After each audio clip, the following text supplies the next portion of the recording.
Good morning. How's everybody doing? Breakfast is good? Bacon nice and crispy? All right, we're ready to get started here this morning. My name is Melvin Taylor. I am your VNR President-elect for 2027. Welcome to the Buffalo Manhattan Association of Realtors Fair Housing Symposium. It is my honor to greet you as we come together to reaffirm our shared commitment to equity, access, and professionalism in housing. So at this time, for those that can, please stand and let us do the pledge.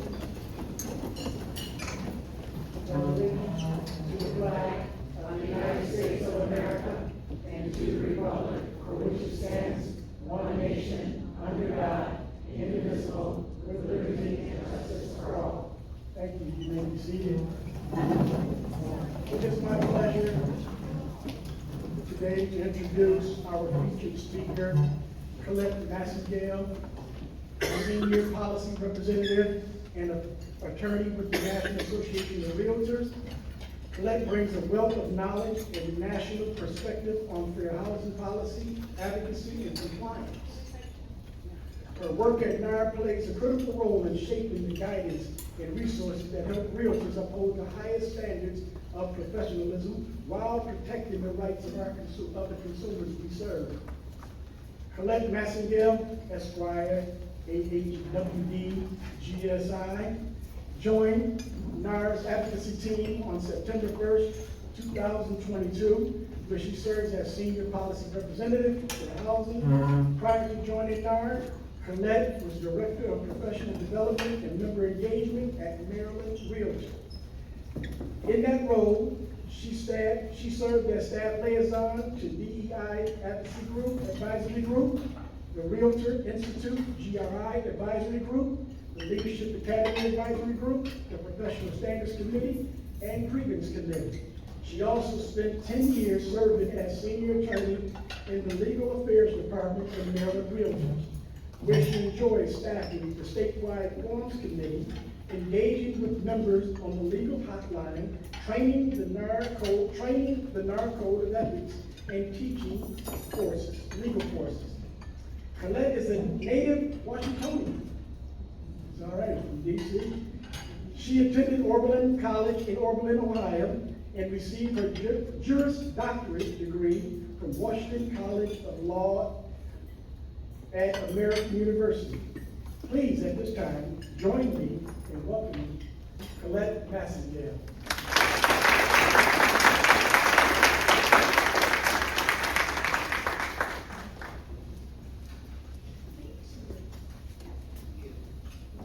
Turn my microphone on. Good morning. Good morning. Y'all hear me? Great. So I'm excited to be here. This is my first time in Buffalo. So far, so good. So I'm just going to go ahead and dive in. Despite some of the challenges that we are seeing with respect to civil rights and fair housing, I thought it would be important to just kind of go back in our history a little bit. So we see that fair housing has historically been a bipartisan issue. So I found this video of President Reagan, and I just wanted to share a little bit of it to give you a little bit of a flavor for some of his remarks some years ago. Fast forward it just a little bit. Is presented to Mr. Otis Warren Jr.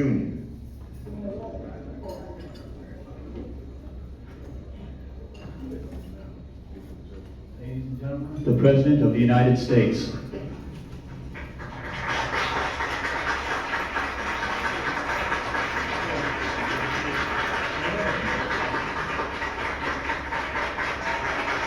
Thank you very much. Thank you. Oh, please. Well, thank you all very much. Secretary Pierce, ladies and gentlemen, I'm delighted to join you today as our nation observes the 16th anniversary of the law that guarantees one of the most basic American rights, the right to fair housing. Just a generation ago, nearly 1 in 10 Americans were forced to live lives that were separate and unequal. Most black Americans were taught in segregated schools. Many could find only poor jobs and toiling for low wages. They were refused entry into hotels and to restaurants. And across the country, when they wanted to buy a house or rent an apartment, they were too often told they weren't welcome. That glaring injustice gave rise to a dramatic movement for civil rights. Men and women of integrity and courage organized boycotts, and rallies, and marches. Often they were beaten and imprisoned, but they remained devoted to their cause. Work with the faith. Dr. Martin Luther King Jr. told his followers that unearned suffering is redemptive. The struggle for equality of rights moved our nation to the very depths of its soul. Throughout the land, people began to treat each other not as blacks and whites, but as fellow Americans. In 1968, an historic civil rights bill was passed, and it is Title VIII of that act that we honor here today. The opening words of Title VIII were simple but profound. It is the policy of the United States to provide within constitutional limitations for fair housing throughout the United States. From Maine to Hawaii, Title VIII made it unlawful to discriminate in housing on the basis of race, color, religion, or national origin. No American could ever again be denied housing because of the color of his skin. The law was soon amended to prohibit discrimination on the basis of sex as well, and it became crucial in protecting the rights not only of black Americans, but of all minorities, including Hispanics, Native Americans, Asians, single mothers, and others. And today our country is more committed to fair housing than ever. State and local fair housing laws that are substantially equivalent to the federal law have increased from 23 in 1979 to 82 today. At the national level, the Department of Housing and Urban Development under Secretary Pierce is aggressively investigating complaints of housing discrimination. Perhaps most important, our administration has proposed legislation to give the fair housing law tougher enforcement. Among other changes in the present law, our legislation would impose civil penalties of up to $50,000 for a first housing discrimination offense and of up to $100,000 for a second offense.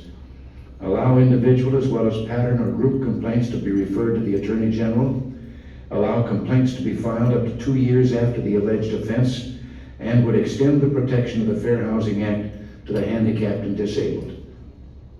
Despite the importance of these government efforts, fair housing can never become a permanent way of life without the involvement of thousands of contractors, realtors, building managers, and others who make up the housing industry.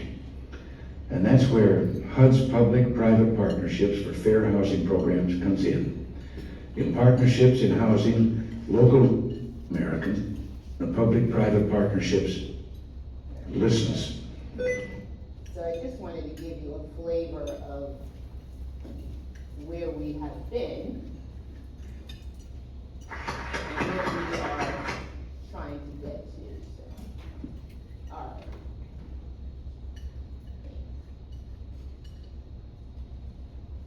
All right, so we have that. We have the support of both Republican and Democratic administrations over the years. Historically, let's come back to today and look at some of the homeownership trends.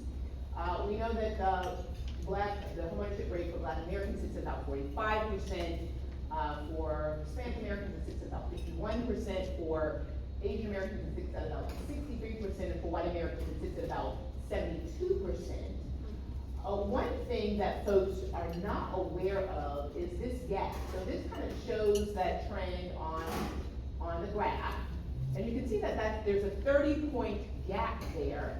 That 30-point gap was there back in 1968 when the Fair Housing Act was passed. So though we have made some progress, we still have a long way to go. So 30-point gap between the homeownership rate for Black and white Americans. Looking at some of the factors affecting homeownership, we have affordability, we were just talking about that this morning, housing supply, access to credit, homeowners insurance costs have increased. And I also have some data around what the first-time buyer market is looking like. Thinking about affordability, so we know that the ability to purchase a home without experiencing significant excessive financial strain remains one of the most significant challenges in the housing market, particularly for first-time home buyers. I'm sure you've probably read some of the research coming out of NAR around what's happening with first-time home buyer market and average age, which I'll get to in just a second. Looking at supply, this is one survey. We are 5 million housing units short. I was telling John, I read something saying this week that we're 10 million units short. But what I like about this particular chart is that it kind of breaks down what some of the obstacles are around building more housing out throughout the region. So Midwest, so we see construction obstacles, financing challenges, land use, zoning, and permitting obstacles as well. So many challenges, so we need to be tackling these issues from all angles. Thinking about access to credit, we know that Black and Hispanic applicants face typically higher mortgage denial rates compared to their white and Asian counterparts. We also know that Black and Hispanic borrowers are more likely to rely on FHA insured loans. When I purchased my first home, I used FHA, so I am familiar with the process and the costs in comparison. I mentioned homeowners insurance. A decade ago, homeowners were paying a median of about a little under $1,000 a year. Fast forward to 2023, and that number has increased by 53%. First-time home buyers, market share is the lowest since NAR started collecting data. Historic low of 21%. I mentioned the age of the first-time home buyer. It's the oldest since NAR started collecting data at 40 years old. We know that first-time buyers are twice as likely to be Black or Hispanic, in large part due to historic housing discrimination. What does that mean? It means that affordability and accessibility are fair housing issues, and that's how we treat them. Federal actions impacting fair housing, what's happening at HUD, what's happening at the CFPB, just kind of giving you some examples. The 2021 AFFH rule, the affirmatively furthering the housing rule, which encouraged states to eliminate segregated housing patterns, has been terminated. Disparate impact at this very moment. There is a proposal to withdraw the rule that allowed people to challenge neutral policies that disproportionately negatively harm marginalized communities. Fair housing groups, our FIPS and FAPS, our Fair Housing Initiative programs, and our fair housing agencies across the country are losing their monies from the government. And there have been many lawsuits. I'm sure you've seen some of the reporting coming out of the NARs. The Washington Report, 78 grants to fair housing nonprofit organizations they have attempted to cancel them. They're in the legal process right now. And if you look at the National Fair Housing Alliance Trends Report that they put out every year, you know that a lot of these organizations are doing the bulk of the work. HUD is doing some of it, but it's the state and local fair housing organizations around the country that are the boots on the ground that are really processing these complaints that are coming in. ECOA, the rule related to disparate impact and special purpose credit programs, which NAR has policy supported, have been amended, potentially making credit less available. So what is NAR doing? We are working strategically behind the scenes, doing the absolute best we can. We've got Brian Green, who many of you I'm sure have met, worked at HUD for many, many years, advising and making sure that we do everything that we can. Here's an example of the letter that went out regarding the Equal Credit Opportunity Act. So the proposed rule would amend provisions related to disparate impact and special purpose credit programs. NAR wrote a letter expressing their concern that the credit less available outweighs any benefits to the proposed changes. Another example regarding disparate impact standard. Everybody know what disparate impact is? No. So it's neutral policies that have a disproportionate negative impact on marginalized communities. So the proposed rule would eliminate HUD's current disparate impact rule, which recognizes a disparate impact under the Fair Housing Act. NAR believes that the current rule should remain in effect, provides guidance, and is settled law, right? So we expressed concern in that letter a couple of months ago. So what are our priorities? The Fair and Equal Housing Act of 2025, as you all know, under the Code of Ethics, Article 10, we already have sexual orientation and gender identity as protected classifications. So the Fair and Equal Housing Act of 2025 would add sexual orientation and gender identity under the Fair Housing Act. Other priorities, the Housing for 21st Century Act streamlines housing production and affordability. I mentioned some of the obstacles around building more supply. The Road to Housing Act streamlines permitting, expands infrastructure, and unlocks new development. And uplifting first-time home buyers, increases the amount that can be drawn tax penalty-free from the IRS. So just some examples of some of the legislative priorities that NAR is advocating for vociferously. Realtors are tackling housing affordability challenges, supply issues from all angles, urging state and local realtor associations to work with state and local fair housing organizations. I mentioned to John a couple of weeks ago, we had some CEOs from around the country, I think Michigan and Indiana, to meet with the Fair Housing Policy Committee, which I happen to co-staff with Alexia Smogler, to talk about what their priorities are, what their issues are, and more importantly, what realtors can do to collaborate and to support them. We also of course, support down payment assistance, employing updated credit scoring models to get more buyers into homes, incentivizing reform, advocating at all levels of government for the construction of housing, all kinds of housing. NAR's Fair Housing Act initiative, I'm sure many of you heard of Long Island Divided. That's how I got to be at NAR. When that investigation, the news broke about that, and it was uncovered that there was widespread evidence of steering and denial of equal professional services.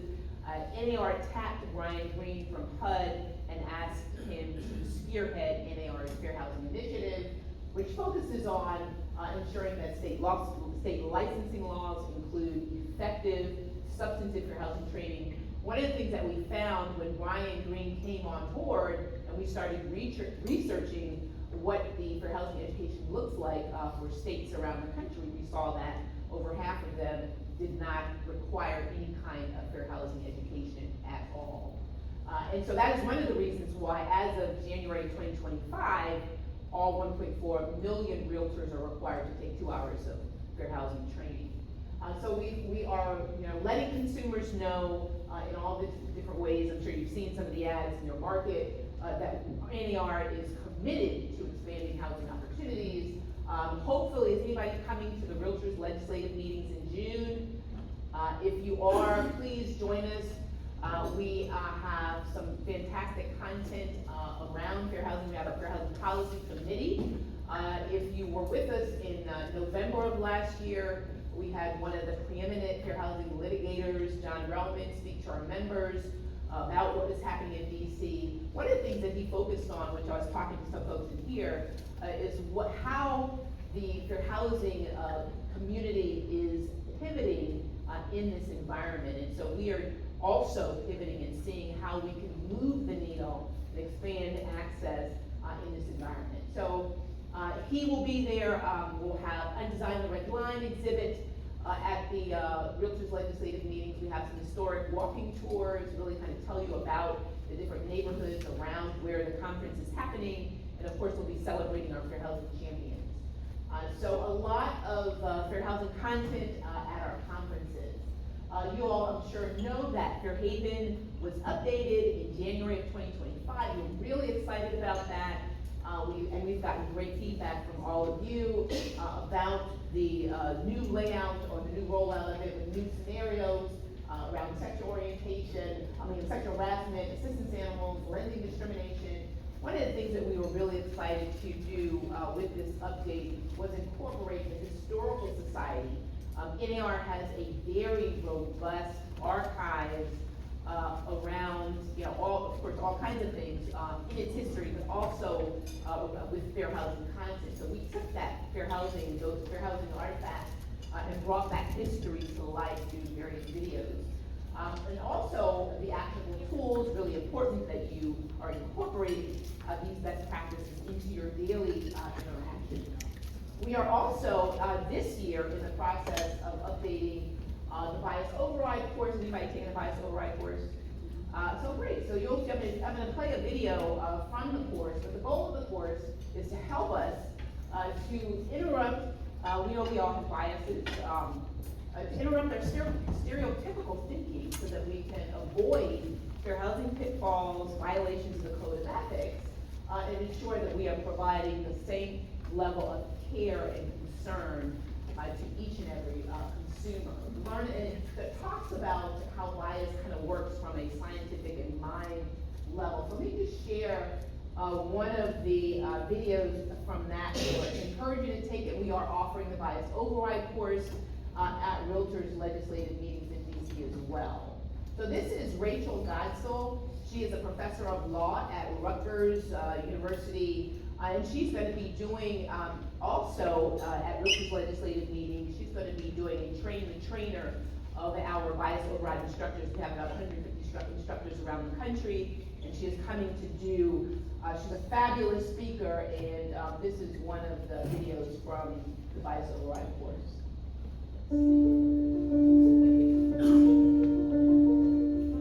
Historical example, stereotypes and race. So one of the questions that's often confusing is why do stereotypes about some groups persist and others disappear into the dustbins of history? So I'm Irish Catholic. May not be obvious because of my name or the way I look, but Irish Catholics, particularly poor or working class Irish Catholics, were at one point dehumanized. We were seen as savage, uneducable. We were women promiscuous. But those stereotypes don't really exist anymore in people's minds. There's only one that people think about and attribute to the Irish, and that frankly has everything to do with drinking. And with that one, it's not a stereotype that actually affects any of us who are Irish as individuals. No one says, oh, we'll invite Rachel to do the lunchtime talk, but not the after dinner talk, because who knows what she would have done. No one does that. Where did the stereotypes go? What happened to Irish identity? Well, the Irish became white, as did the other white ethnics. And it happened over time. It started largely with the war films from World War II, where you'd see, again, different white ethnics in the trenches fighting against the opposition as part of the American effort. And then after the war, that translated into some powerful government programs. The Federal Housing Administration and the Veterans Administration developed a program to guarantee loans for working class families to purchase homes. But there was a catch. Those loans were not available to people of color. If you were Black, Latinx, Hispanic, Asian, the guarantees for loans weren't available at all. And if you were a white family and you were interested in moving into an integrated neighborhood, those loans weren't available to you either. How did this happen? Because there were maps, it's now called redlining, because the maps created segments that were different colors. And if you were in a section of a city that was integrated, it was literally covered over with red. And that meant that no loans were guaranteed for those neighborhoods. So families made a choice to benefit from the guaranteed loans. They had to choose to live in all white neighborhoods. All of this hardened residential segregation, where people who'd been white ethnics moved to suburbs with other white people, including Protestants, and people got to know each other. They had backyard barbecues together, they were PTAs together, their children went to schools together. And so that's how the stereotypes that used to be really powerful basically disappeared into history. But those groups who weren't allowed into those neighborhoods, who didn't get those federally guaranteed loans, they had stereotypes that remain powerful. But those same stereotypes about having too many children, or being on welfare, or not speaking English, or taking jobs from real Americans, those stereotypes still exist, but they're imposed upon other groups. For example, if you look at a content analysis of what's on television news across politics, Fox News, MSNBC, the networks, all of these contain really high proportions of those stereotypes as imposed upon people seen as Hispanic or Latinx. And those stereotypes are the ones that we're still fighting today. Okay, so just a preview of the bias override course, and again, the actionable tools there incorporated in that course to help us interrupt our biases so we can provide equal protection service. Also in the NAR's Fair Housing Act initiatives, we take the opportunity to celebrate all of you all and the things that you're doing, the ideas, expanding what you're doing to advance fair housing and expand housing opportunities in your communities. On April 23rd at 1 p.m., please join us. We are going to be announcing our 2026 Fair Housing Champions, and we take pride in celebrating them throughout our conferences and throughout the year. Here is one of our 2023 champions out of Chicago, Frank Williams. And I love this video. Just really wonderful to see what you all are doing in your communities to expand housing opportunities. So here's one champion, Frank Williams.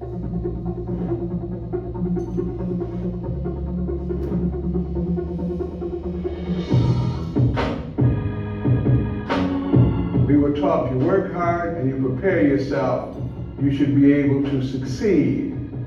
And for many of us that look like me, that has been fiction. And that is what drove me from being just a residential salesperson to my activism in fair housing.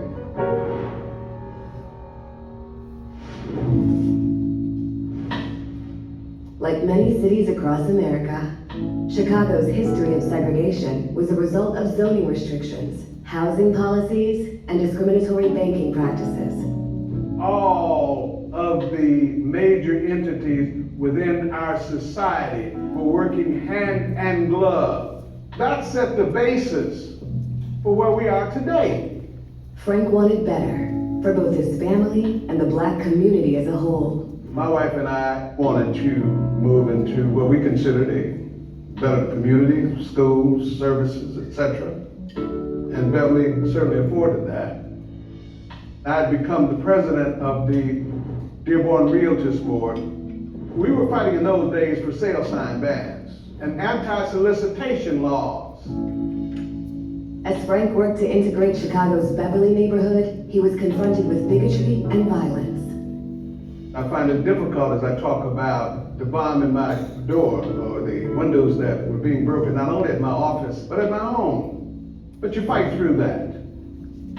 Frank's been out here over 50 years fighting on the battlefield for equal housing and equal access. And to know that here in 2023, we're still having these battles. Over 50 years after the Fair Housing Act of 1968 was passed, African Americans are still facing inequities in housing. African American people are being discriminated against in regards to the value of their houses. Frank and I were working on House Bill 1020, and the bill would give teeth to the appraiser section of the law. Bill 1020 only changes a few words of the original section, but would have a major impact if passed. Hopefully, we will bring some changes with the upcoming law, and there will be finally fair housing for everyone. Because Frank has always understood the power of leadership and representation, he's made diversifying the industry a part of his mission. This was Frank's dream for me to be the first African American president of the Illinois Realtors, and he guided me along the way. Frank told me that you should become a licensed real estate educator because people need to see diversity at the front of the room. He said, I'm going to make sure that we're heard. And he said, it's your job going to be to go in to negotiate on behalf of the community. When I think about what he's poured into me, it was anticipated that I would pour into the next generation to ensure that they understand the value of fair housing, the value of home ownership. I'm excited about being here. I'm excited about being in the real estate business. We've got a solid, quality team of folks that we're moving in the same direction.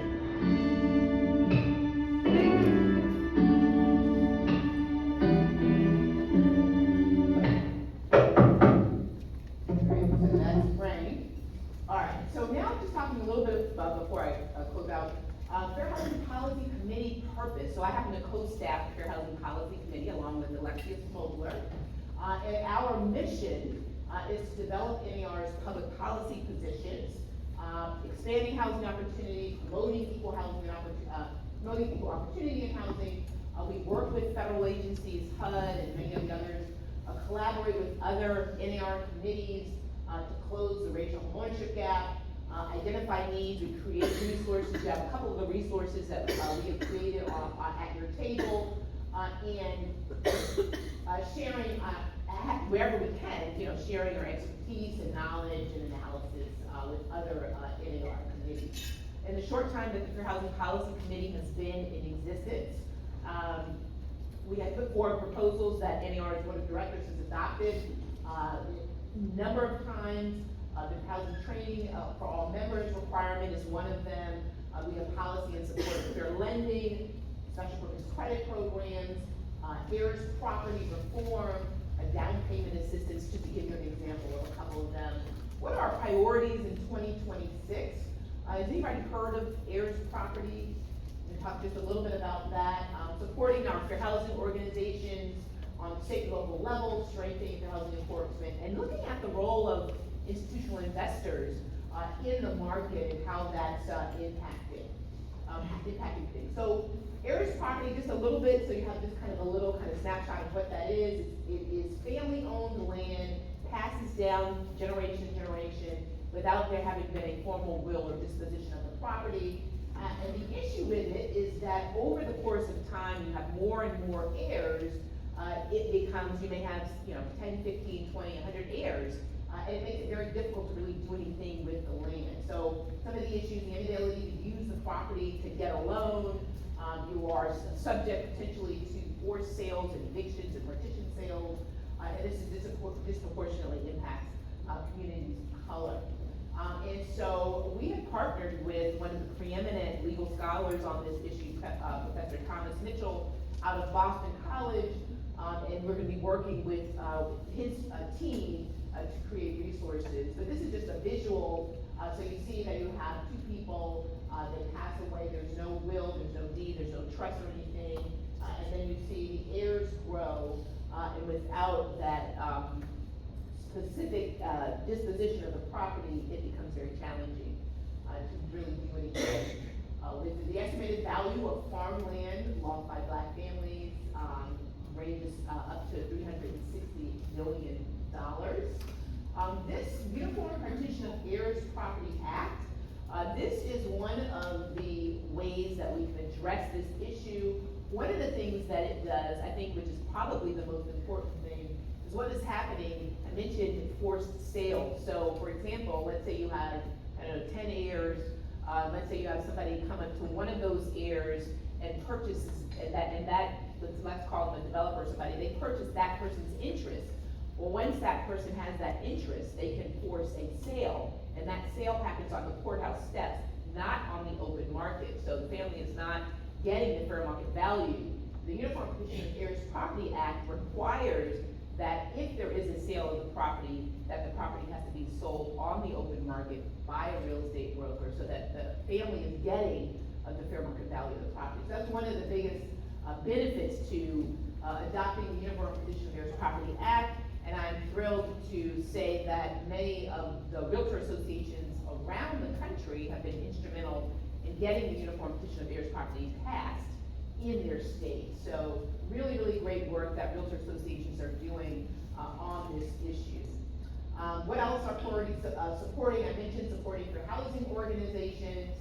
I mentioned the grants that fair housing organizations are struggling to get. We're actually meeting, we met with the FIP representatives from some of the FIP organizations around the country. On May 8th, we're gonna be meeting with some of the FACTS, the Fair Housing Assistance Programs. Those are your government agencies that work to eliminate housing discrimination. We're gonna be meeting with some of those CEOs to find out what their priorities are, what their issues are, and what realtors can do to support the work that they're doing. What else? Strengthening fair housing licensure law. So we're looking at examples of best practices that we can urge our state associations to lobby licensing bodies. One of them is promoting coordination with state human rights agencies. We noticed when we did research that these human rights agencies and the Real Estate Commission aren't necessarily communicating. So that is one potential best practice that we would urge associations to have their licensing body adopt. Institutional investors, as of September 2025, and the numbers are probably different today, the nation's largest owner of single-family rental homes manage about 110,000 properties. You might think that's not a lot, but if you look at places like North Carolina, Georgia, Indiana, these institutional investors are snapping up properties by the hundreds. They use an algorithm to purchase it, so they can purchase 100 properties at a time, and if not more. And the types of properties that they're purchasing tend to be affordable homes. So we are looking at that. We just got the green light from the leadership team to work with some of the other NAR committees to see what the impact institutional investors are having in some of these markets. Some resources I mentioned that are at your table. Preserve your legacy, so incredibly important that we talk with our clients about estate planning so that there is a plan. I've heard so many stories of families losing the land. So this just kind of gives you an idea. Making an estate plan puts you in the driver's seat. We know that we're gonna have to approach this delicately because, having conversations about what happens, pass away, to be very, very delicate, but we need to have these conversations, so we're trying to figure out what is the strategy so that we make sure that we have these important conversations so that people are not losing their homes, property that they've worked so hard to purchase. So preserve your legacy. This is what we're calling our light touch. We're hoping to create some more resources with Thomas Mitchell's groups that we'll be able to share with all of you.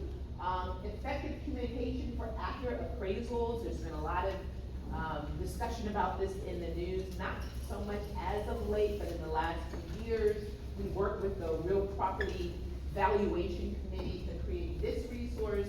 And we found that a lot of agents didn't really know what they could and couldn't say to an appraiser, if they could speak to an appraiser at all. So just some key takeaways, for example, agents can and should communicate with the appraiser to provide factual data, right, that may not be readily available. If there is an issue with the appraisal, clients need to know that they can request a reconsideration of value. So those kinds of things. The goal is to ensure a successful appraisal. So that's also on your table. I also wanted to just flag the Fair Housing Month Resource Toolkit. It's fantastic, digitized, customizable digital assets that you can incorporate with your signature on social media. We have book recommendations. The Color of Law is fantastic. Has anybody read The Color of Law? Oh, yeah. Oh, yeah, great. So that's a wonderful book that really details the history of housing discrimination in America. I'm actually working with a book club in one of the groups in Maryland, and the first book that we are reading is The Color of Law. So video recommendations, podcast recommendations, all sorts of things. So check that out. And I also want to just kind of stress some of the best practices. I'm sure are really just common sense, right? Treat others the way they want to be treated, educate your clients about their housing laws and estate planning, to reduce risk, right? Use forms and checklists, standardize your questions, allow prospective buyers to select their own neighborhoods, don't make assumptions. So those kinds of common sense things. are really important and go a long way towards building trust with the client, right? So what can realtors do to advance their housing? I would say, bookmark the Washington report that lets you know what we are doing in the advocacy space, whether it's for housing or tax, or whatever business issue there is out there. You will find what we are doing in the Washington report. Encourage you to complete Fairhaven 2.0. If you're coming to the Realtors Legislative meetings, please take the Bias Override course, incorporate those best practices. Make sure that you are creating checklists. Consistency is really, really key. Consistency, doing the same thing for just being consistent with your actions.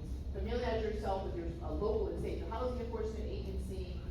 Talk to your clients about the importance of estate planning. Get involved. If you're not, I'm sure you already are, but let your voice be heard. Let your perspective be heard. I mentioned accessibility and affordability for housing issues.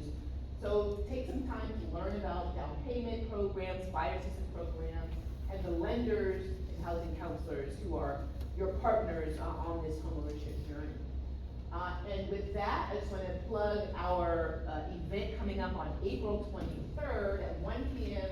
where we're announcing our 2026 Fair Housing Champions. And we'll also have a really great panel discussion just speaking about some of the challenges around affordability and supply. So with that, it always seems impossible until it's done. I want to thank you for inviting me here today and for this opportunity to speak with you. I'm always excited to talk about and highlight all the wonderful things. I know I've been working in the realtor world for a long time, and I know how important the work is that you do. It changes people's lives. So thank you for this opportunity today.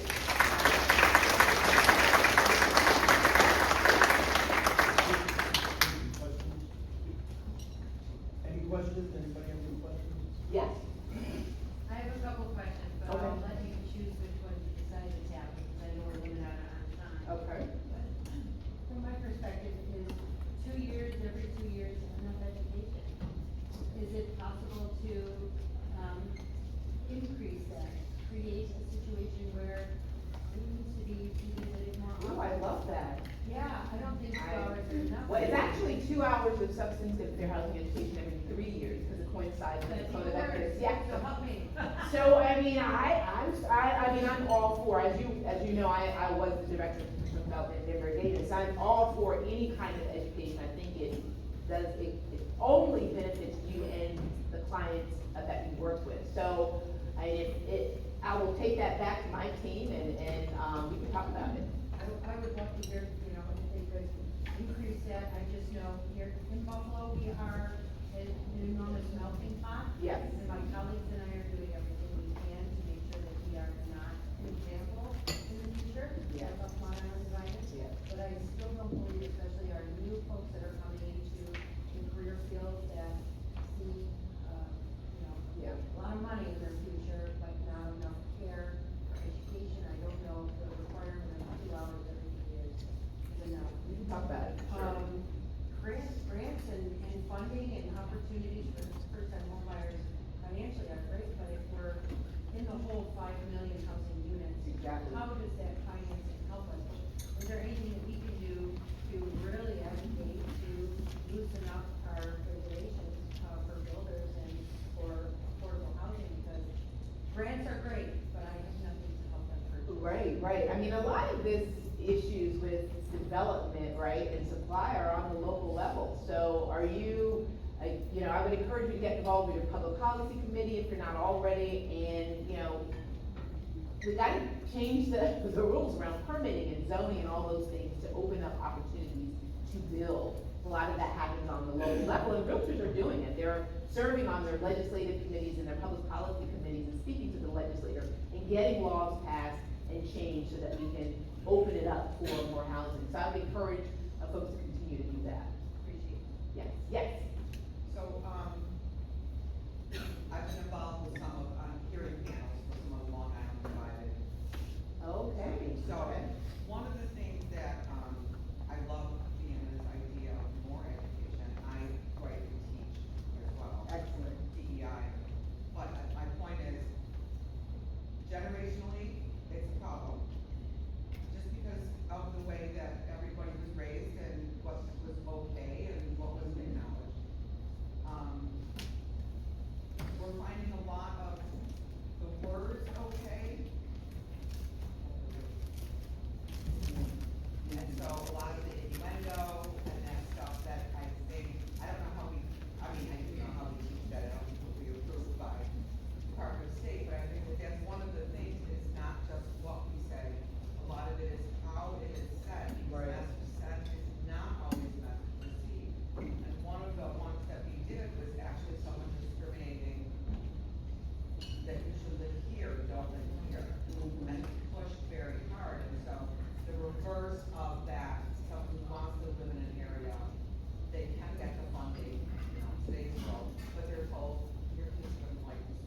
show clips from Long Island Divided and then kind of stop and talk about them.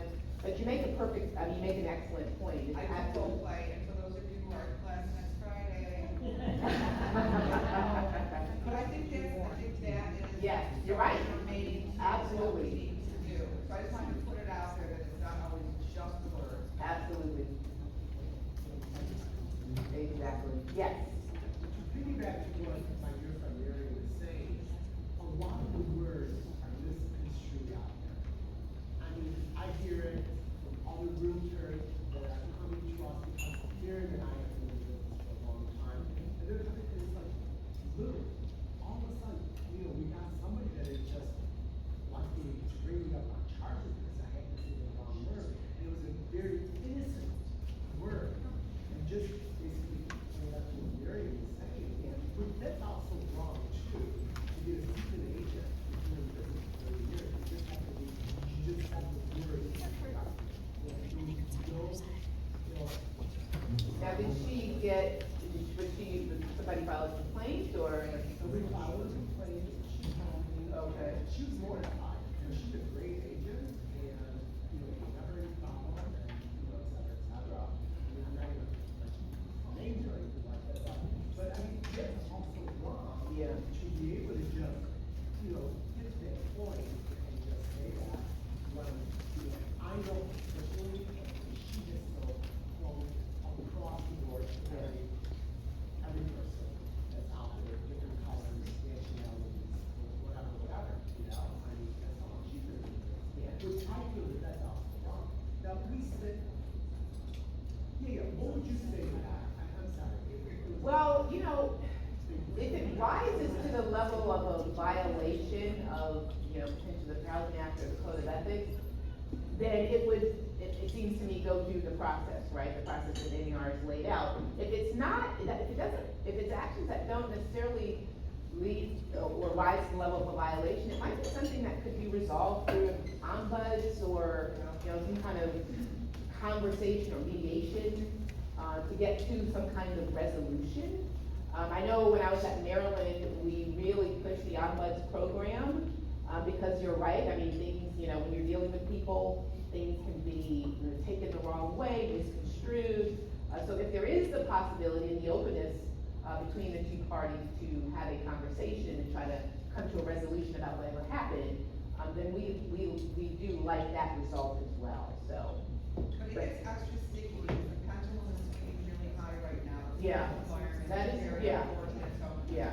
I think one of the things that on my 43rd year, one of in real estate, one of the things Wow, that I think congratulations. is, that we need to address things, when you feel that and say, excuse me, Yeah, did something I say maybe the wrong way or whatever, and have that conversation, talk to your office manager, we'll have conversations with you, your clients, whatever, and put that to bed immediately to get the understanding, because now that the pendulum is, I mean, yeah. The other thing I'm thinking as you're saying that, is in the bias override course, one of the things that they talk about just in the class itself is kind of like setting the sort of guardrails. So that may be something that you do with the client at the outset, have a conversation, trying to build that rapport and that trust.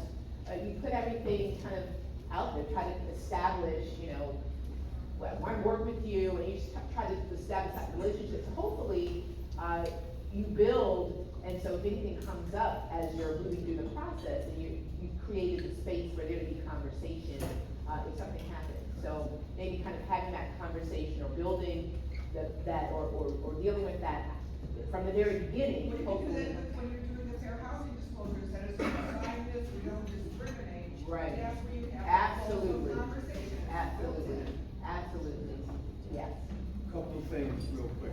All those legislative opportunities that NAR is going after, your contribution, your investment in advocacy, RPAC, is helping that happen. I look around the room and I see a lot of representation from the top 10 firms that represent probably 1,500 to 2,000 agents. as managers and broker owners, you need to go back. You need to encourage everyone to take Fairhaven and the buyer's training. That's your action.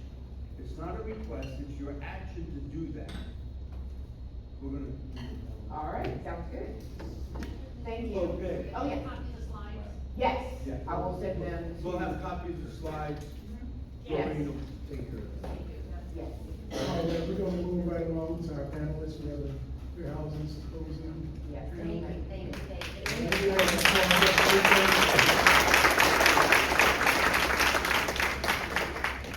And you can begin to come to the stage, and actually Colette is going to be the moderator for this panelist. But while they're coming, I'm going to read just a little bit on each one of our panelists, starting with John Leonardi, who has served as the CEO of the Realtor Association for over 20 years, providing strategic leadership and operational oversight for one of the region's leading professional organizations throughout his tenure. John has been instrumental in advancing the association's mission, strengthening membership, and advocating for the real estate industry at the local, state, and national levels. A deep understanding of real estate trends and association management, John has guided the organization through periods of significant growth and industry change. Their leadership has helped expand membership, enhance professional development programs, and modernize services to better support realtors in a competitive market. Dan Corbett, Esquire, is the Associate Director of Housing Opportunities Made Equal. Since 2017, Mr. Corbett has supervised the agency's mobility and enforcement initiatives, which have assisted thousands of individuals and families throughout Western New York secure safe, quality, affordable housing in well-resourced neighborhoods, while also combating discriminatory housing practices by successfully litigating dozens of cases and coordinating the fair housing testing projects contracted by federal, state, and local government agencies. And on the far end, we have Todd G. Warwick. Did I pronounce your name correct? Yeah. Mr. Todd has served as the Director of Advocacy and Public Policy at Western New York Independent Living since 1992. He's experienced teaching at Cornell University, at the Northeast Disability and Business Technical Assistance Center, where he provides training related to Americans with Disability Acts and other federal disability rights statutes. And so without further ado, I'm going to have Colette Massengill come and ask questions, or you can ask questions to the panelists.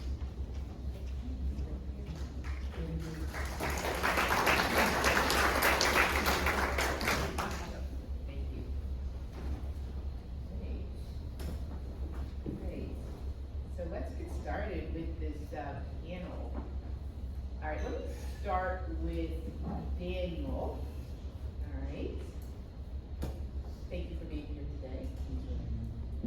How can realtors create advertisements that do not violate fair housing laws?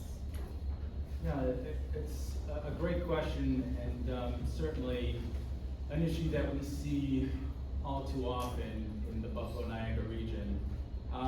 First of all, I would just say that fair housing laws, whether we're talking about federal, state, or local laws, prohibit any statements or advertisements that express a preference or a limitation that exclude individuals based on a protected characteristic.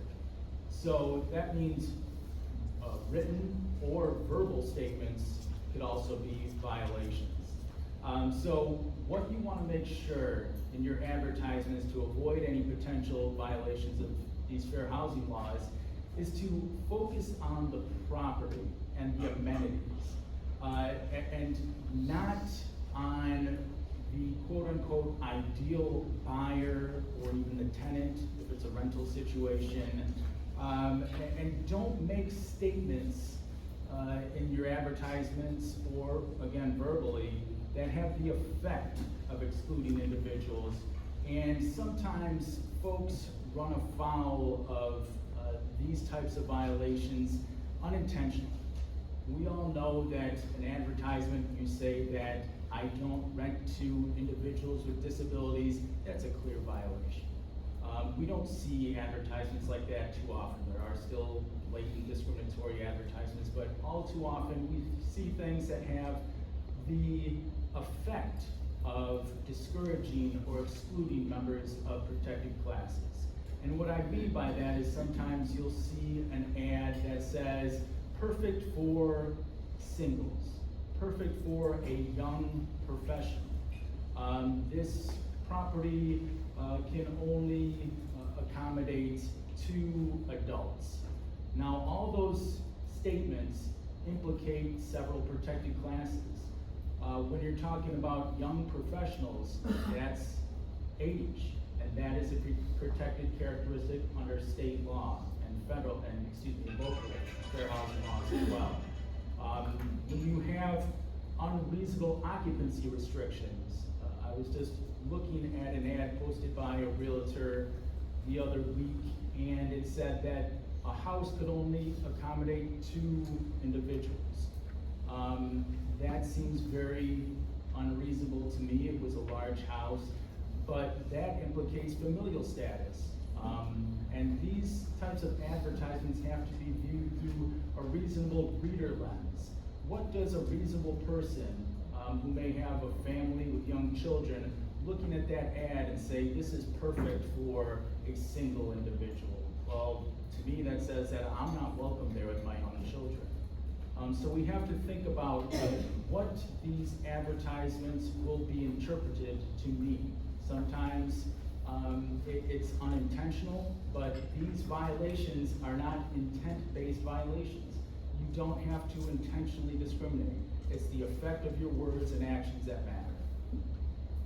I know in Maryland, just using that just as a reference point, we had an advertising checklist. Does New York have kind of an advertising checklist, or do your brokerage companies have? There's all different ones, there's no concrete one, they're all ones flying. We just went from like master bedroom to primary bedroom, I mean, there's all that national stuff, but locally, we don't have like. Oh, okay, interesting. I know in Maryland, the Maryland Real Estate Commission created an advertising checklist for all real estate licensees. Anybody have any questions about advertising? Yes, please. Can you send us a copy of your advertising? Sure. Send it to John? Yeah, absolutely. Thank you. Somebody got a question in the back? Yes. I just had a question about, what do we do with sellers that really don't want first-time homebuyer programs? The wording on some of the paperwork is different, they don't want the extra inspections, or agents that are not, very aware of the process, they don't want to educate themselves on it. So I'm kind of dealing with issues with the first-time homebuyer programs in different places where the sellers are getting annoyed, they don't want to deal with it, and the other agents are kind of backing away from it, so, that's discriminatory. Just let me ask you before I have maybe John or any of the folks up here, is there anything in particular about is it the type of loan, or what is it in particular that the sellers are? One of the things I ran into was the wording, specifically in the bond court. Okay. That the buyers take weeks to even sign, which, makes the process take longer because their agent is unaware of the process and isn't educating them either or themselves. So it's kind of like, I have had issues where maybe you tell someone, well, this is a first-time home buyer, and they're really not trying to, because it can, I don't know, makes the closing date a little later, or, something to that effect, or they have to sign more contracts, or they have other inspectors coming in, not just the appraiser, they have to maybe do a couple, more things to pass this inspection. Home buyers over in the book, so. Gotcha. Yeah, so maybe more conditions. You guys have any thoughts on? Yeah, so I believe, and Dan, correct me if I'm wrong, sellers and buyers are subject to federal, state, local laws regarding fair housing. So I would suggest you have a conversation with the seller or the buyer, and there have been instances, I know in Connecticut, where the seller was sued, correct, Dan? For violating fair housing. So it's a matter of communication and education when you're dealing with a consumer, be it a buyer or seller, that doesn't understand the law. Again, federal, state, and local laws supersede what a seller or buyer may individually request. Yeah, and I would just add to say that, as we just learned in the presentation, first-time home buyers are overwhelmingly people of color.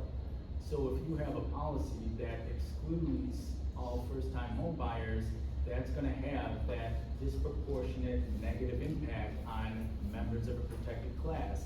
And as we said, although HUD, in advocating their responsibilities to enforce fair housing laws, looking to step back from that disparate impact rule, it is still good law. The Supreme Court affirmed that disparate impact is a legitimate legal theory. So again, even if it's not your intent to discriminate, but you have a policy that results in these negative outcomes disproportionately for members of protected classes, whatever those protected classes may be, you're opening yourself up to potential liability to a lawsuit. So I would say, as an attorney, you don't want to do that. You want to ensure that you have policies in place that insulate you as best as possible from liability. I saw a couple of hands up, yes, we'll pick you, and then in the back there, and then we'll. I have a question with regard to wording in an ad or description in the multiple listing system or whatever. If you're in a downtown residential, whether that's downtown Buffalo, downtown, Lewiston, wherever, can the description say, walk to town? Because I've been told now that no, that's not, because we are discriminating against somebody who cannot physically do that. So I just need to know yes or no, because in certain communities, that's one of the selling features is that they can leave the car home and not have to drive into town. So I wanna make sure I'm doing it properly. How do others, when they're trying to, yes, go ahead. Say short distance too. There you go. So, did everybody hear that? Okay, so anybody else have ways that they kind of describe, so she said have short distance too, that's another way to phrase it. I'll ask, I want to make a point here. Please. Todd. Ever speak to a blind person for the first time? And suddenly think that you need to edit your speech because you say, hey, did you see that? Oh. Okay? The use of walk in and of itself is not a derogatory term, right? Because I'm in a wheelchair, but I care about what the walking distance is from my apartment to the place where I need to go, right? It's perfectly okay from a physical disability standpoint to talk about a walk, right? Todd, let me stick with you. What is the biggest housing issue that you, in your experience, for people with disabilities? You know, it's really great that you lead with that question, right? Watch while I tap it up real fast. Guys, thank you for inviting me back again. This is my third time at BMAR, and I really appreciate your commitment to people with disabilities. I do have to challenge you though, just like I have to challenge NAR. Because I note for the record, the clip she used with the president was 4 years before someone like me was covered by the Fair Housing Act. Her statistics don't talk about disability home ownership or what the problems with that are. Now, I'm a rare person as a person with a disability. I'm a person with a physical impairment that's got a job. I make okay money. But if I went to any realtor in this room and said, help me find an accessible home to buy, you guys would be shrugging your shoulders at me and saying, how? We've had this conversation before, right? So as we're talking about framing our biases, I'm gonna start right there. Because the biggest problem that people with disabilities have in terms of fair housing is we are put in a box that we haven't been able to get out of since 1988. There is no federally protected right to have a house built accessibly by a developer. Single-family housing is not covered in terms of the building standard by fair housing, right? is covered in other areas, as we know, but not in the building standard. So for me, if I want to find a place to live, I gotta live in a multi-family dwelling situation, a apartment or a condominium, right? And most of the apartments and condominiums that are constructed with the use of federal money are studio 1 and 2 bedroom units. In a rarity, the USDA, I don't know how they got involved in this, but here they are doing housing in rural areas that may have a family component, which is more than 2 bedrooms. So when we're looking at what the struggle is, right? And it's not just the struggle for me. I've had my disability 59 years, right?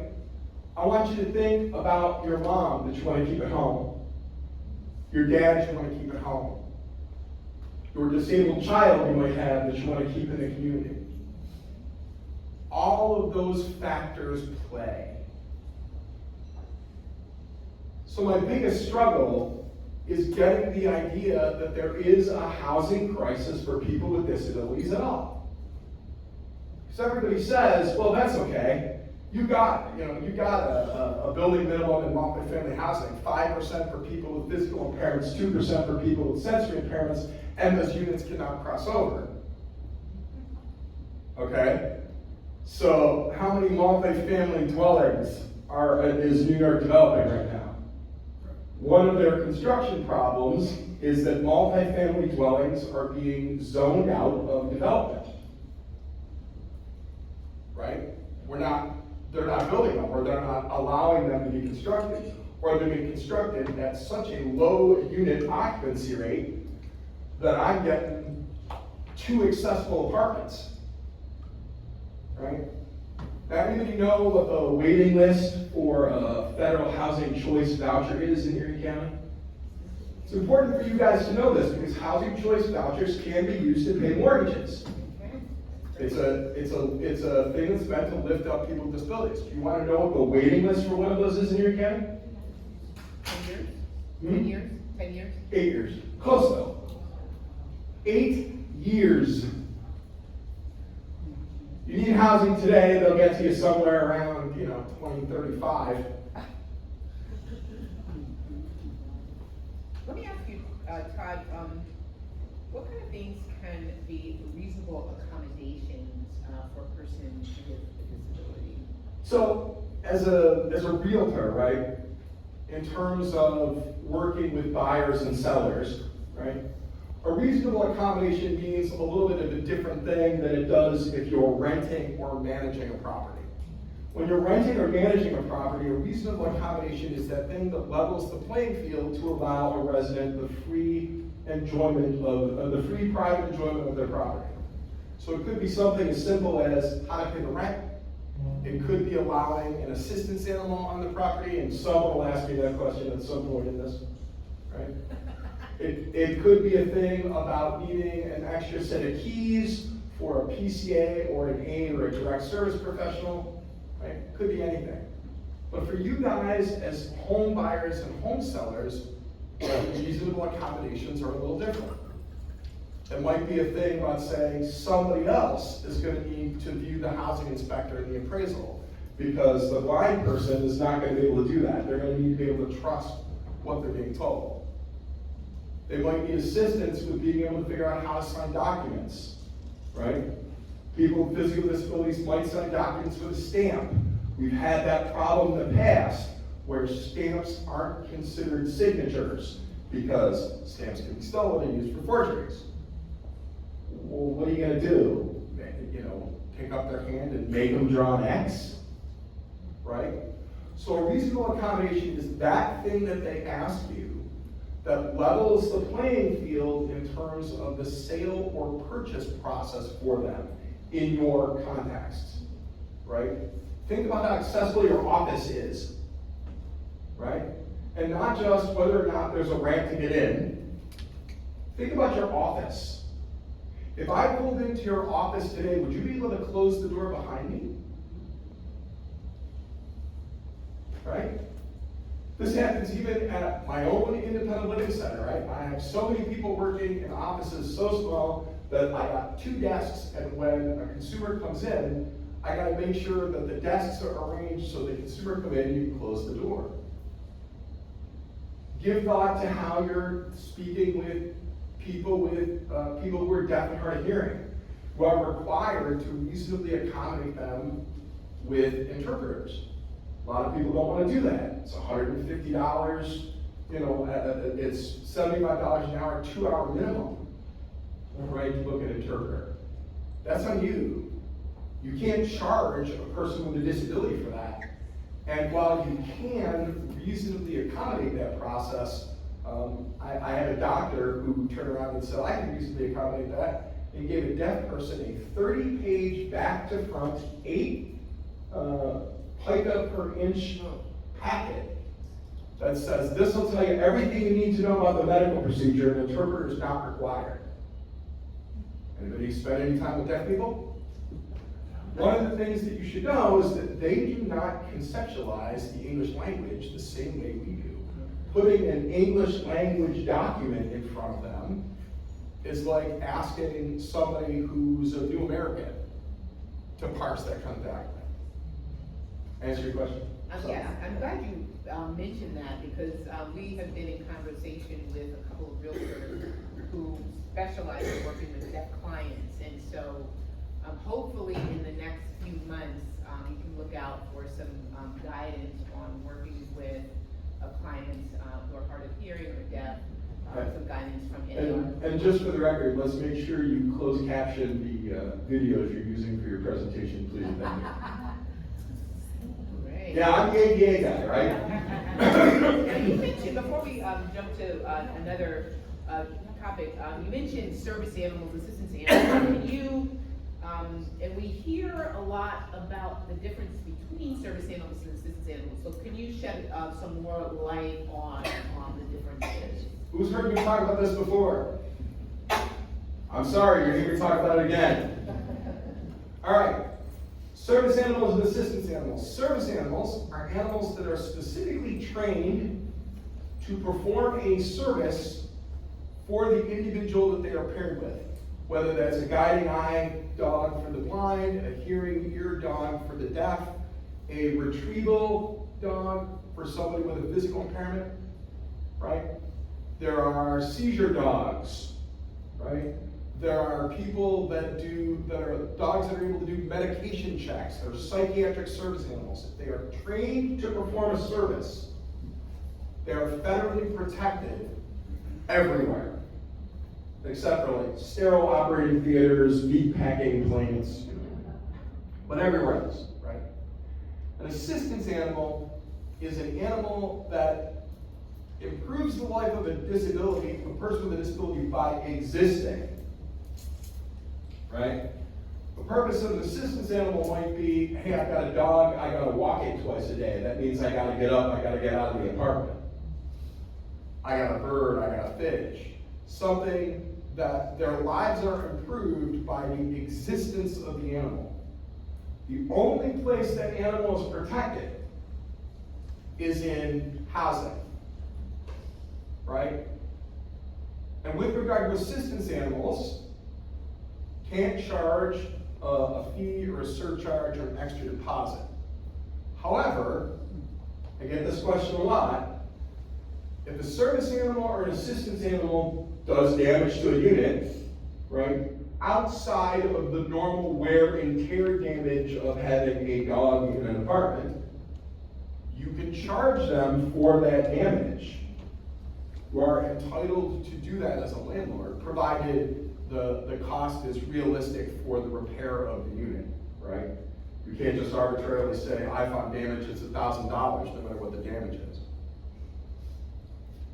Right? But the rights of the tenant to have both service animals and assistance animals in units and housing are federally protected and state protected in human rights law, but they're about the same level of coverage. So, questions? How are we drawing the line between no pets and allowing for a pet? So the advertisement for the apartment is no pets allowed. Yeah, assistance animals aren't pets. The legal classification of pet does not apply to them. So you can advertise no pets, that's absolutely true, but if a person with a disability comes in and says, here's my doctor's note, here's my training notification as a service animal, that's not a pet.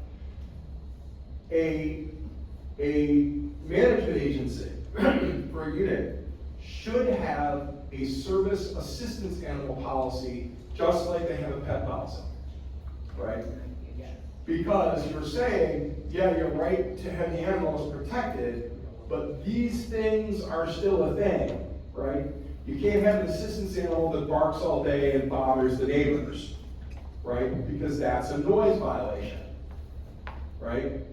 If an animal does damage to the apartment other than the wear and tear of the dog existing in the unit, you could charge for damage. It's best to help folks develop a service assistance animal policy in the same way you develop a pet policy, except because of the federal protections, the word no, right, is not a valid policy.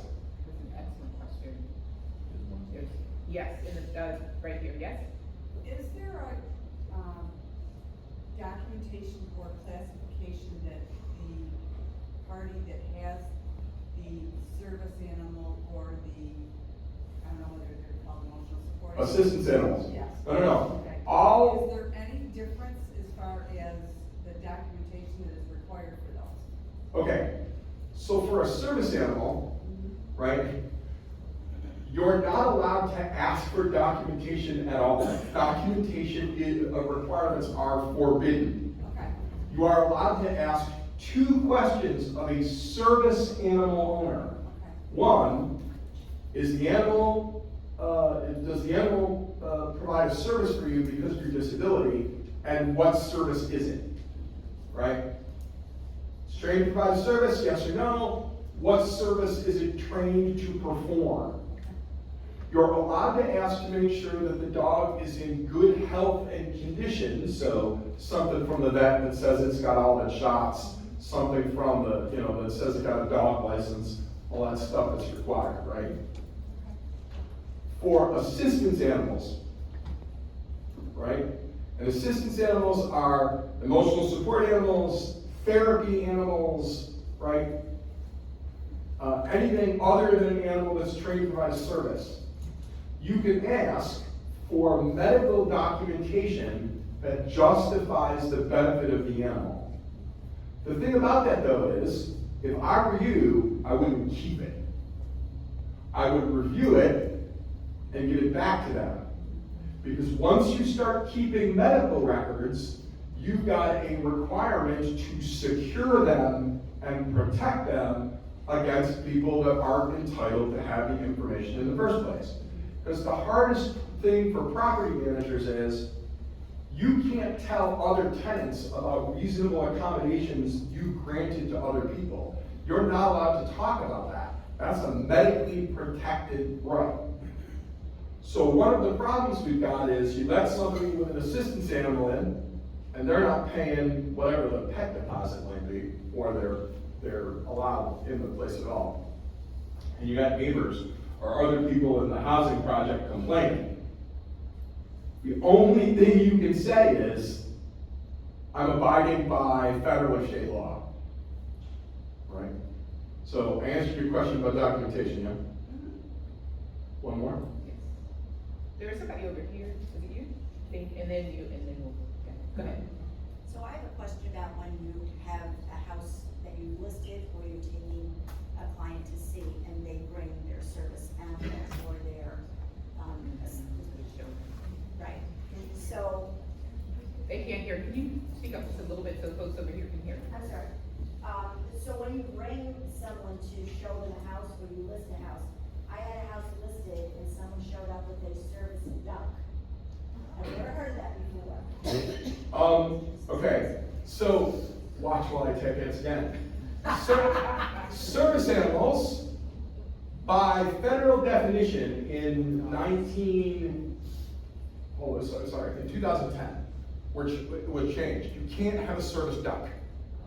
You can't have a service bird. You can have an assistance duck. You can have an assistance bird. You can't have a service duck. Service animals can only be dogs or miniature horses, right? That's absolutely in the law. However, assistance animals protected by housing can be any common household animal, right? So you're gonna get the duck, you're gonna get the bird. My favorite, all you locals out here, these service pigs. If you remember Ham on the Run, right? That was actually one of my staff. She owned her house for 30 years. Her son and his new wife were forced to move in with her. She had a service pig, a 200-pound potbelly pig. She did what she was supposed to do. She obeyed fair housing law. The town of Amherst decided not to and fined her $1,000 a day for the pig on the property. And the way they found out was that one day her grandkids left the gate open.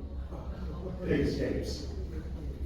Cops see the pig and think they know who it belongs to because somebody else has got a pig in the neighborhood. They go to that place and say, your pig's gone. I'm like, no, our pig's right here. So now they got to figure out where the pig belongs to, and that turned into a whole thing. Even us going to the town of Amherst and saying it's an ADA violation, we're going to threaten you with a lawsuit, did not stop them. The family was forced to move to Tennessee in order to get the fines to stop. Okay, so yeah, assistance animals can be any common household animal. Service animals, only dogs and miniature horses. So part of my question is then, are we allowed to let them go through the house when somebody's looking at the house? I mean, my seller has allergies, so can Allergies are not a defense against the right of a service or assistance animal, So especially. somebody brings their service animal or assistance animal to go on a showing, they're allowed to bring them through. They are. Okay. It's a federally protected right. Now, the dog must be in good health and exhibit good behavior, right? Dog lunges, nips at people, right? You can ask them to step outside. You're still going to have to reasonably accommodate how they get the information from the showing, right? There was another question over here, and then I had one more question for Dan. Yes, I'm sorry. Go ahead. Just some clarity on that. So I understand somebody who has a service animal going on a showing and seeing a house. If it's an assistance animal. That right is still protected because it's housing. It's the one area of life where the assistance animal gets the same level of protection as the service animal. Okay. Now, there is bounds of ridiculousness, right? And you have to think about if this is going to be a problem for the seller, you need to get in and have a conversation right away about reasonable accommodations that are available in these circumstances. You also need to be reminding the sellers that if they're doing showings, they have to be prepared for that, right? And other than that was one distinction that I did not realize existed, so thank you for that. Yeah. But it does frighten me a little bit to Terry's point, if you have, somebody who has a medical issue themselves in their own house. It is settled law that the medical issue must be anaphylactic. Anything less than the immediate threat of loss of life is considered an inconvenience, and the legal right of the dog trumps inconvenience. And what if there's damage done during the showing? The owner's responsible for that. You're not. The owner of the dog is responsible. Sorry.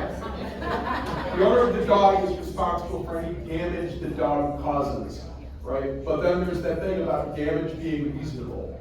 right? Just because the dog scratches a piece of hardwood doesn't mean you get to charge the guy $1,000 in damage fee. There was another question over here, yes. Hi guys, I'm gonna be here when this is over, so if you have disability-related questions, Great. you can come up and ask me. One more. Yes. Just real quick, because I'm also a trainer here, this is help in my classes. Documentation goes in regards to service for assisted animals. What is the seller allowed to ask for and check on, make sure it is real or valid? I just did that. For a service animal, a dog that is trained to perform a service, What you said, but the documentation, does it have to come from the doctor, can they get it on the internet? with a service animal, no documentation requirement is permitted. N-O, put a big circle and a line through it. I understand the assistant. All right, for the assistance animal, right, it's the doctor's note that identifies the need for the dog. Now, if they're smart and they've done everything they're supposed to do for their assistance animal, there's another piece about the dog being trained to perform the thing, but then that makes it a service animal. So, the medical documentation is the thing we're talking about. Something from a doctor or a competent medical professional that says the purpose of this dog, right, is to do X, right? Does the owner have the right to verify that with that particular medical professional? So I have the document. So my early bet on that is no, because to have that conversation directly with the provider is a HIPAA violation. Yeah, I mean, unless there's Right. something in the, unless there's something in it that is raising Well- red flag that suggests that it's not. What they're talking about is the prevalence of the guys that on the internet for $145 will sell you a service animal certification, right, and a sleeve to put over your dog, right? So the check boxes in documentation is, right, it needs to come from a medical provider that is local to where the person lives at the time they're coming to do the showing. So if you're talking to somebody and they're saying, I'm from Columbus, Ohio, I'm taking a job, I'm moving to Buffalo, New York, I'm looking to buy a house, the doctor's note should either be from someone in Ohio or from someone in Buffalo because they're here trying to lay the groundwork to be able to buy a house. If you're getting a doctor's note from someone in Florida, right, that might not be a competent fact finder to be able to tell you that the dog exists. But you have to point that out and give them the opportunity to cure the error. That's great, that's a great question, and thank you for the response. That's from that 2020, I think, HUD memo that, clarified that Yep. the person has to have a relationship. Right. Established relationship with the health Right. provider. Let me ask, before we wrap up, because it's after 11, I just wanted to ask you, Dan, what should realtors do when clients violate their housing laws? What should they do? Well, I would say, first of all, you have to act swiftly to separate yourself from that individual and address the discriminatory conduct. And that's really designed to protect yourself, again, from any potential liability and help prevent any further violations. You don't want to follow the kind of discriminatory orders of the seller or whomever it may be. Because certainly that individual is liable, but now you have exposed yourself to potential liability as well. So, what you would do in that situation is remind your client about their ethical and legal obligations to follow fair housing laws, discontinue representation if necessary, especially in instances where that individual has actually violated the law or has made express statements that they want you to violate it on their behalf, and then document the situation. Of course, always to cover yourself, You want to make sure that you document all those interactions and the responses that you took as a result. And then, you know, if you have any further concerns, reach out to my organization, Housing Opportunities Made Equal. We provide free and confidential assistance to anyone who has questions regarding fair housing rights and responsibilities. Realtors, owners, tenants, everyone and anyone. Because, you know, this is not something that happens in, you know, a hypothetical. There was a case just recently, Clinton Brown v. Hardick in 2020. That case, very similar to, you know, the scenario here where the seller was instructing the realtor that they did not want to sell to an African-American couple. And that case was filed in federal court. And so, you know, you want to make sure you take all necessary precautions to protect yourself in that type of situation. Excellent. Any final thoughts for all the panelists? Let's start with Todd, and then Dan, and then John. Just final thoughts. Well, like I said, I applaud BNR's commitment to people with disabilities. Even on the disability side, got somebody with a disability problem in housing, talk to Dan, or come talk to me. I will probably refer it to Dan. But, you're a first good layer. yeah, the other thing, guys, is just, you guys are thinking about it the right way, right? True community integration is leveling the playing field for everybody, right? And it starts with that belief, anybody can buy a house. Now, the fact that I would have a problem getting one, it's not your fault. You were kind of brought into the situation. Now we have to work to fix it, right? And just as the presentation talked about people that worked to fix racial discrimination, and we are by no means anywhere near done, right? I'm just saying that the fight for people with disabilities in housing is kind of not all that old. And you guys are important partners in fixing it, which is why I come to these things. Thank you. I do have one question for Dan. There was a recent ruling last month regarding a landlord that has 5 units or less.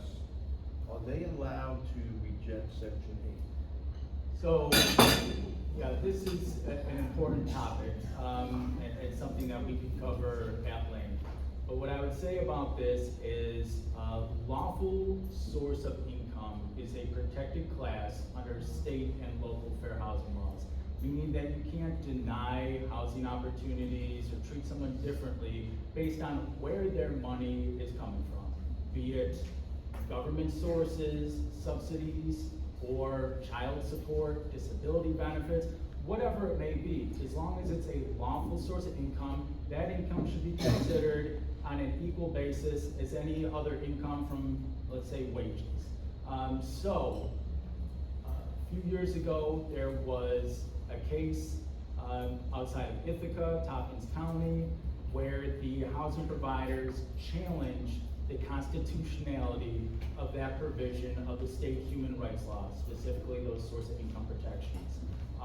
That case was recently, there was a decision in the 3rd Department of the Appellate Division that found that those protections do violate the state's constitution. However, that ruling has now been appealed by the State Attorney General's office to the Court of Appeals, the highest court in New York State, and we anticipate, just based on my knowledge of that case and the particulars there will be a successful decision. There will be an outcome there that upholds those protections. A successful reversal of the lower court. Exactly, yeah, because the state has invested so much time and money into ensuring that folks are able to use whatever their lawful sources of income, their benefits, to secure housing. And even if the court were to affirm the lower court's ruling, speaking with some folks from HUD and the Attorney General's office, they'll probably just go in and tweak certain aspects of the Section 8 program. So this is not going away. These protections are not going by the wayside. I am very confident that there will be a good decision in that case eventually. Thank you for that update. I was aware of that case. I did not know about your perspective on where you thought it was going, so that's really helpful. John, final thoughts for you? I can't thank Todd, Dan, Colette coming in from DC, the leadership team that's put this together, and of course, our great staff. Once we're done here, Kelly's gonna come up and talk about government affairs, but this was great. Please go back and spread the word, educate your members, the agents in your office. When you're doing a deal, talk to them about taking Fairhaven, talk about the bias training. You know, we talked about generational wealth, but it's more than just wealth. When an innocent move to put someone in an area that they really shouldn't be in, they didn't want to be there, we're talking about health, education, and it becomes much more than just generational wealth. If you want to read a great article, I grew up in East New York, Brooklyn, redlining in the late 50s into the 60s. This is how many years ago this happened. It still affects generations today. So it's really important that we understand the impact of these violations regarding fair housing. All right. Well, I just want to thank you all again for having me here today. It's always, you know, I do this every day, so from my perspective, fair housing isn't just about the month of April, it's every day. I thank you for your willingness to be here, have an open mind, and to continue to learn so that you can better and more effectively serve your clients. So thank you for the work that you do and for making people's dreams of homeownership a reality.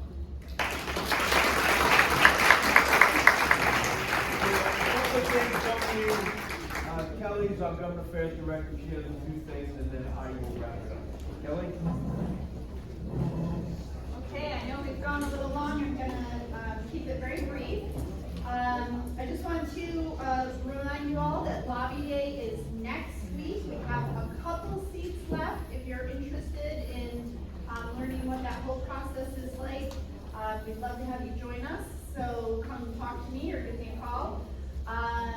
RPAC, John talked about it earlier, the importance of contributing to that. And we have a couple fun events, so if you don't want to just give your money to RPAC, you can actually go to a fun event. Or whenever you see that, please take 2 minutes and click on the link and fill out the form. It's super important, helps to have our voices heard and to make change. One last reminder on the tables, everybody has this New York State Fair Housing Quick Checklist. Please take that with you, use it as a reference. And thank you all for being here. Please reach out if you have any questions. And finally, again, thank you to our speakers, Kelly, staff, the leadership team. Fair housing poster, we have a bulletin board out front with a bunch of handouts, upcoming events. Make sure you take this and post it in your office. Everybody have a blessed day. Thank you.